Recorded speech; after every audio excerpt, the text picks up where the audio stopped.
Yang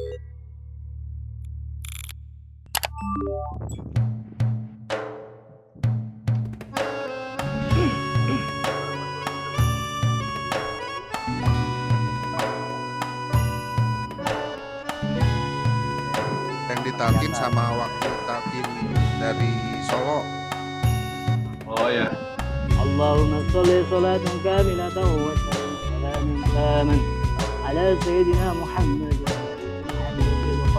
Allahumma sholli wa sallim ala sayyidina wa habibina wa syafi'ana wa maulana billahi minasyaitonir rajim. Bismillahirrahmanirrahim. Alhamdulillahirabbil alamin arrahmanirrahim maliki yaumiddin. Iyyaka na'budu wa iyyaka nasta'in ihdinas shiratal mustaqim. Alhamdulillah kita semua berkumpul kembali di Manaqib Abdullah ini. Semoga selalu dalam keberkahan, keramahan, kesehatan, semuanya amin ya Allah. Mohon izin kepada Kiai Soleh, barangkali masih ada. Ini melanjutkan saja Hanca dari Kitab Fathur Rabbani, masih di bab 1. Insya Allah kita tamatkan bab 1 lah sebelum kita berganti buku baru. Nanti apabila Allah menghendaki sesuatu, dia akan memudahkan mereka untuk itu. Nah, begitupun juga kita, ini yang harus kita syukuri bahwa barang siapa yang Allah kehendaki untuk kebaikan, maka akan dibukakan pintu zikir. Ya. Pintu zikir. Alhamdulillah kita semua berarti adalah orang-orang yang terpilih. Kalau mau kata Abah, orang-orang yang terpilih, karena tidak semua orang yang diberikan kesempatan, tidak semua orang yang digerakkan hatinya untuk datang untuk meminta hak hak zikir ya, untuk ditalkin. Lalu dalam halwat yang kita harus semuanya lakukan, ya, memerlukan sikap warok untuk bisa mengeluarkan kita semua dari berbagai kemaksiatan dan kesia-siaan. Ya, gitu. Selain warok, juga sikap muraqabah. Jadi merasa diawasi oleh Allah. Nah, sikap muraqabah ini yang nantinya akan mengingatkan kita untuk selalu berlaku baik, ya, tidak ada carekan agama dan negara, karena akan selalu merasa diperhatikan oleh Allah. Gitu. Dalam halwat ini kita harus selalu berhati-hati, karena jangankan kita yang orang biasa, dikatakan bahwa manusia itu sering mengalami kejatuhan itu karena kesia-siaan. Jatuhnya orang zuhud, ya, itu dikarenakan syahwatnya. Jatuhnya orang suci atau para wali, ini karena bayangan pemikiran dan juga berbagai pemikiran pada saat halwatnya. Jadi itu merupakan bagian dari nafsunya yang masih tersisa, yang akhirnya akan mengganggu pada saat halwat. Lalu jatuhnya para sidikin ini adalah karena kenikmatan. Nah, makom kita di mana? Gitu. Yang pasti saya tidak merasa menjadi seorang yang sidikin, apalagi wali, apalagi orang zuhud, masih jauh. Jadi ya sungguh berat sebetulnya dalam halwat kita, bagaimana kita dengan sikap waro tadi, sikap muraqabah tadi, minimal kita bisa membentengi diri dari kejatuhan-kejatuhan tadi. Dan ternyata menjadi seorang wali pun masih tetap bisa jatuh. Ya, gitu. Lalu bagaimana kaitannya dengan nafsu? Nah, jadi kaitannya dengan nafsu kita, ini sudah selayaknya kita itu harus bisa mengendalikannya. Jangan sekali-kali membalikannya. Jadi kita dikendalikan oleh nafsu kita. Begitupun juga dengan tabiat kita. Hendaklah kita tidak bersahabat dengan tabiatnya, karena dikatakan tabiat itu bagaikan anak kecil. Bagaikan anak kecil. Jadi bagaimana mungkin kita ini bisa belajar dari anak kecil dan dekat dengannya. Jadi kalau bahasa Sunda dimulai gitu ya. Tabiat ini malah akan berbalik ke kitanya. Dan bagaimana dengan setan? Nah, setan ini setan ini adalah musuh kita dan musuh bapak kita, ya, yaitu Nabi Adam. Ya, jikalau setan saja bermusuhan dengan Nabi Adam, ya, bagaimana mungkin kita bisa tenang atau bahkan bersahabat, dalam tanda kutip bersahabat dengan setan, dekat dengan setan, gitu lah ya, gitu. Jadi jangan sampai kita merasa aman dari setan, karena setan ini telah membunuh Nabi Adam dan Nabi Hawa, gitu loh ya. Justru kita harus kita harus menjadikan ketakwaan ini sebagai senjata. Ya, senjatanya kita itu ada ketakwaan, lalu kemudian juga pengesaan Tuhan, muraqabah, warok tadi, kejujuran, dan juga permintaan tolong kepada Allah itu dijadikan sebagai bala tentara kita dalam menghadapi setan. Kita sebetulnya tidak boleh membenci setan. Kalau kata Abang, membenci setan berarti sama dengan membenci penciptanya. Gitu. Justru setan ini ada sebagai pengekang kita supaya kita tidak jadi supaya kita ada pengingat bahwa ketika kita akan melakukan sesuatu hal yang dilarang oleh agama negara, sesungguhnya kita harus selalu ingat bahwa setan ini dan Nabi Adam sejak zaman dahulu kala sudah bermusuhan. Jadi jangan sampai kita malah jadi teman setan seperti itu. Himpunlah dunia dan akhirat dan jadikanlah keduanya dalam satu tempat. Nah, lalu kemudian menyendirilah dengan maulamu, maulah itu dengan Allah, untuk membuka hatimu tanpa dunia dan akhirat. Jadi putuskanlah segala sebab dan lepaskanlah segala Tuhan selain Allah. Gitu. Jadi kita harus mengosongkan diri kita dari selain Allah. Jika mungkin, jadikanlah dunia ini untuk dirimu, akhirat ini untuk hatimu, dan Allah ini untuk rohmu. Ya. Dunia untuk dirimu, untuk segala hal yang kita pakai, segala hal yang kita makan, segala hal yang kita punyai di dunia ini. Dan akhirat ini untuk hatimu. Jangan sampai dunia yang ada di dalam hati kita. Kita harus bisa berlepas diri dari hal seperti itu. Sedangkan untuk ruh kita, sudah jelas kita ada amalan untuk ruh kita. Ya, Allah adalah untuk ruh kita. Jadi zikir khafi, zikir jahar, disitulah adalah untuk ruh kita. Sudah semestinya kita ini bertobat dari dosa-dosa. Dan apabila kita berdosa, hendaklah kita bertobat secara lahir maupun batin. Tinggalkanlah tobat orang-orang yang bermaksiat. Gantilah dengan tobat orang-orang yang ikhlas.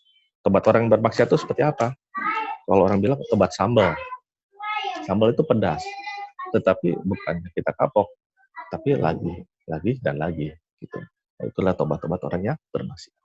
Ketika kita mendapati kesulitan, kita bertobat, kita mendekat kepada Allah. Tetapi ketika kita dalam kelapangan, kita justru melupakan. Itu adalah tobat orang yang bermaksiat. Tobat yang orang ikhlas itu adalah tobat yang apapun itu kondisinya tetap selalu merasa bahwa diri ini penuh dengan dosa.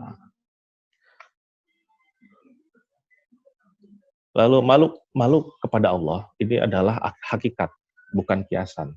Gitu. Jadi benar-benar malu ini dijadikan pakaian untuk kita. Malu terhadap Allah. Apapun itu yang kita lakukan hendaknya didasari atas muraqabah. Karena malu terlihat oleh Allah. Ketika akan kita melakukan dosa, kita malu karena merasa dilihat oleh Allah. Itu. Jadi jadikan sebagai bagian dari aktivitas hati setelah suci seluruh anggota badan kita dengan amal-amalan syariat. Itu. Jadi fungsi sholat itu, ya, fungsi zakat itu adalah amal syariat.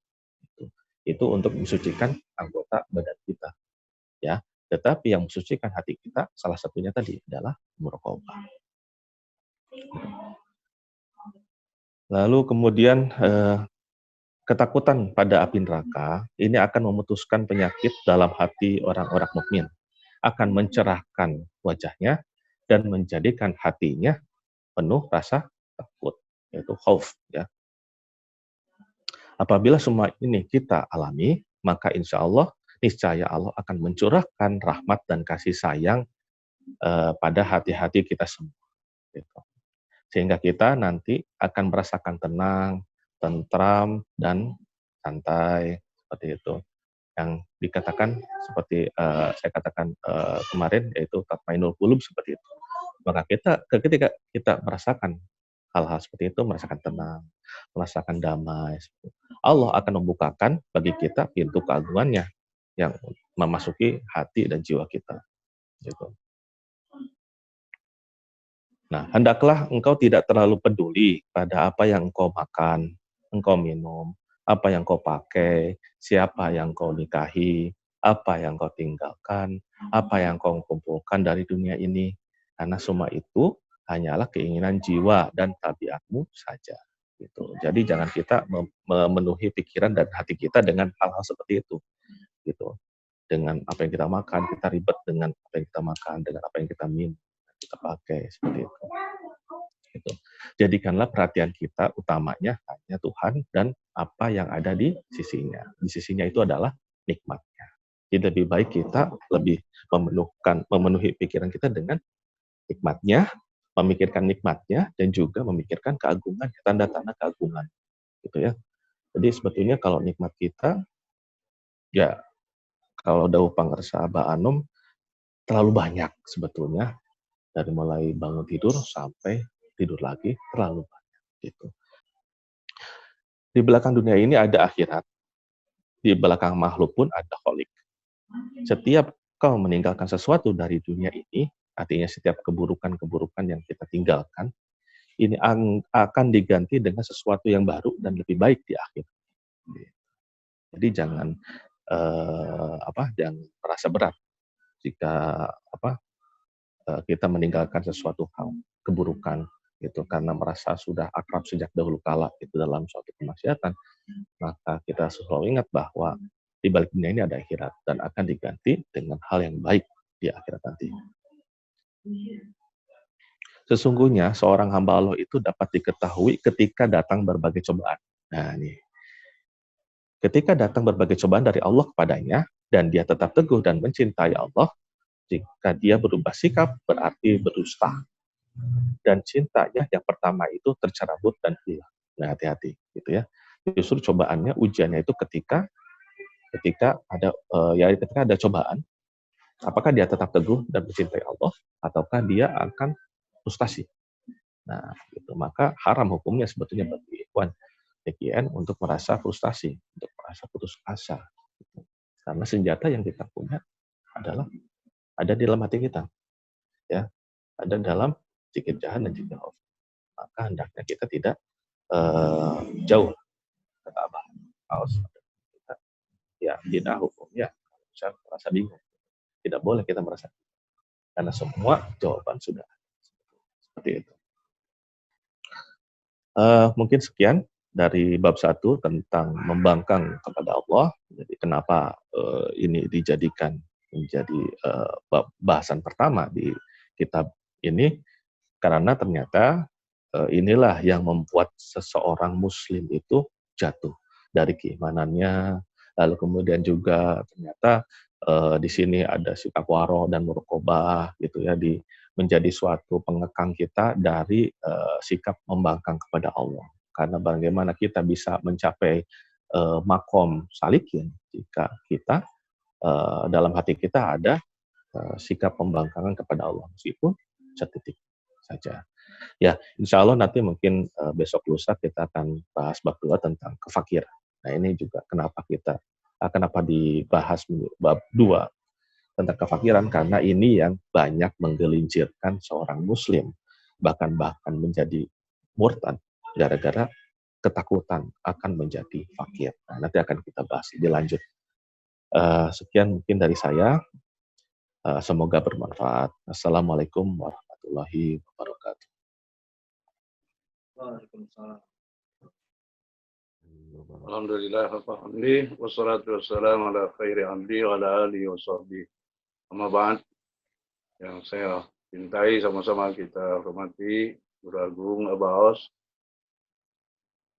Mudah-mudahan kita semua, khususnya para ikhwan akhwat beserta menakluh pada malam hari ini, mudah-mudahan kita semua disehatkan, jasmani, rohani, dan dari segala ya virus, khususnya virus korin, virus corona, dan semua virus yang ada di muka bumi.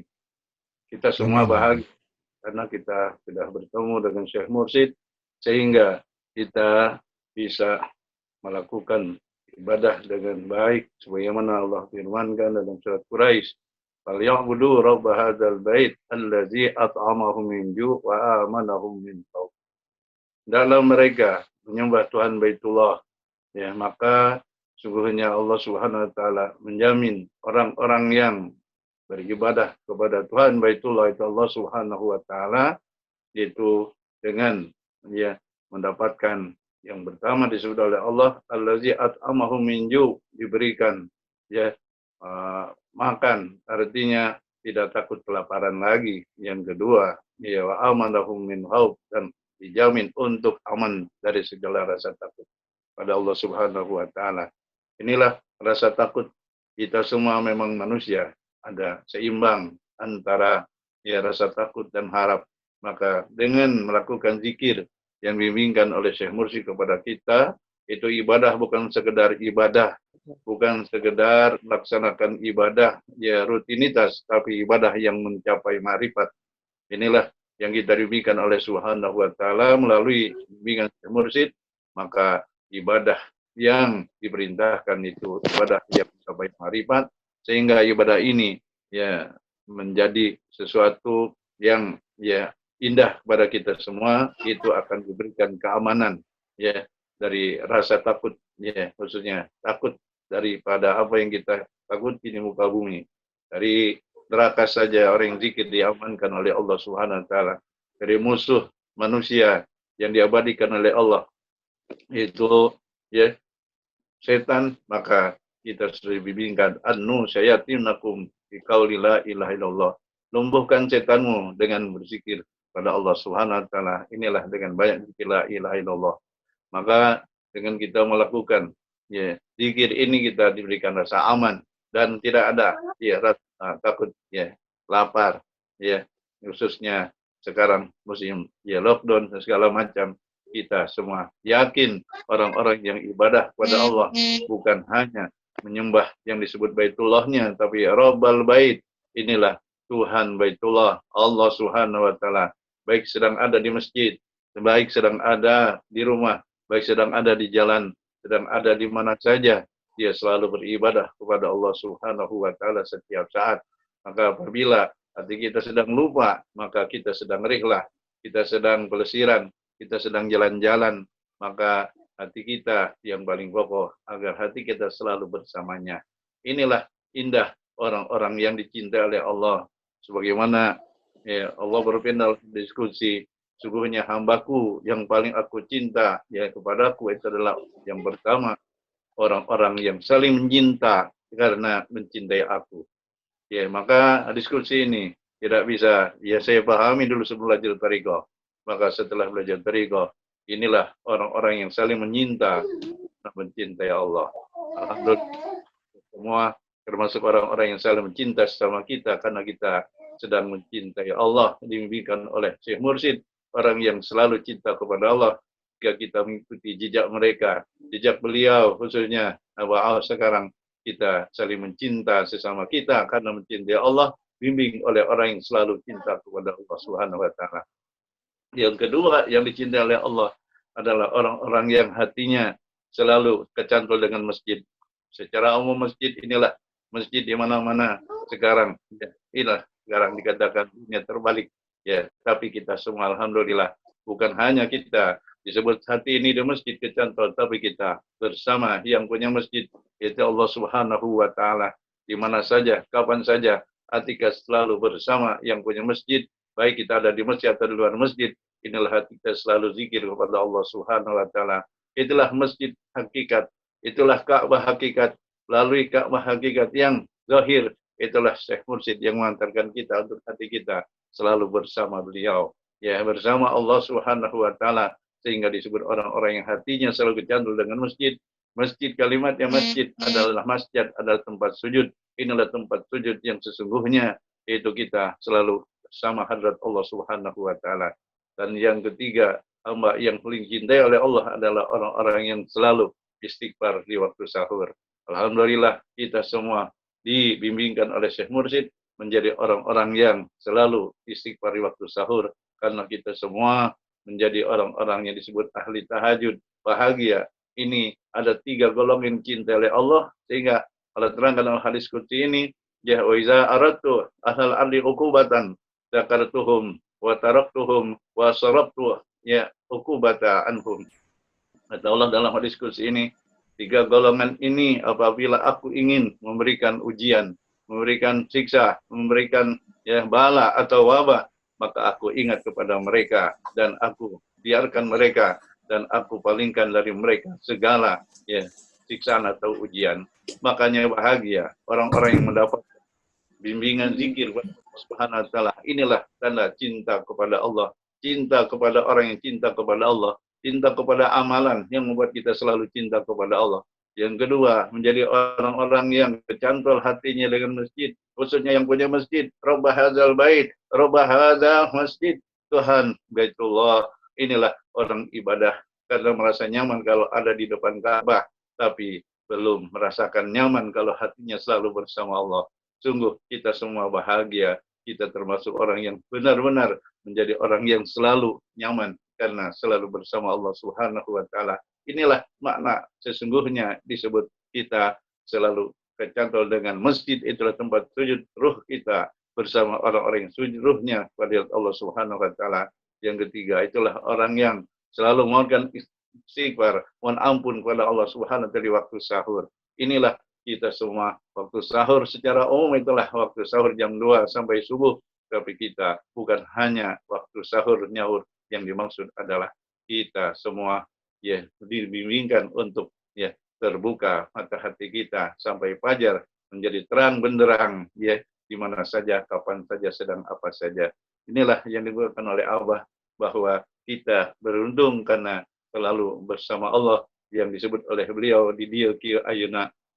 Maka sekarang saya baru paham di dia artinya mengandung makna di sini adalah waktu. Jadi setiap waktu di mana saja. Inilah bila kita berzikir kepada Allah Subhanahu wa taala, maka kita semua berbahagia karena kita selalu bersama Allah, disebut di mana saja. Inilah disebut di dia, maka waktunya tidak terbatas, tempatnya tidak terbatas Iya, berarti inilah yang kita bimbingkan, zikir berarti dalam keadaan apapun, sedang apapun, dimanapun kita semua selalu bahagia. Dan ayeuna sekarang inilah masalah waktu. Jadi waktunya, tempatnya, keadaannya, inilah indah. Dalam bahasa Arab disebutnya fi kulli hal, fi kulli waqtin wa zaman, pada setiap waktu dan pada setiap makan, pada tempat dan setiap keadaan. Inilah bahagia kita semua. Sehingga orang-orang ini disebut oleh Allah orang-orang yang dijamin. Kenapa? Dijaga oleh Allah. Karena dia adalah orang yang dicintai oleh Allah di muka bumi. Beruntunglah kita semua, para ikhwan akhwatikan pondok pesantren Suryalaya. Kita semua selalu bersama orang yang cinta kepada Allah dan orang yang selalu tercantol hatinya dengan masjid, khususnya masjid, sehingga hati kita dijadikan masjid setiap saat di mana saja kita berada. Dan inilah kita selalu berada di waktu sahur, waktu yang selalu istighfar pada Allah Ta'ala dengan zikir. Karena sudah ada zikir, pasti di situ ada istighfar. Belum tentu kalau ada istighfar, ada zikirnya. Maka oleh karena itu, kita bahagia. Inilah suatu nikmat dari Allah Subhanahu wa taala, cinta. Karena cinta kepada wali Allah berarti cinta kepada Allah. Orang-orang yang dicintai oleh wali Allah, itulah orang yang dicintai oleh Allah. Itulah diantaranya dikatakan oleh yang mulia Syekh Firmani. Maka kita semua bahagia. Tinggal syukurnya. Inilah bulan Sya'ban. Abah mengartikan makna syin adalah syukur. Syukur kepada Allah. Syukur kepada manusia. Itulah khususnya yang mengantarkan kita untuk bersyukur kepada Allah. Itulah Syekh Mursyid Abah Aus. Dan kita syukur khususnya saya kepada ikhwan semua. Bisa ikut sekarang manaqib online. Sehingga kita semua semakin dibimbing oleh beliau. Ini saja dari saya. Mudah-mudahan bermanfaat. Mudah-mudahan kita semua tambah syukurnya, tambah nikmatnya, tambah cintanya kepada Allah, tambah cintanya kepada orang yang cinta kepada Allah, tambah cintanya kepada amalan buat cinta kepada Allah, termasuk manaqib online ini. Kita semua bahagia, khususnya saya ikut di kesempatan pada malam hari yang pertama kali. Sekian, Mudah-mudahan kita semua selalu istiqomah bersama beliau. Wassalamualaikum warahmatullahi wabarakatuh. Waalaikumsalam. Waalaikumsalam warahmatullahi wabarakatuh.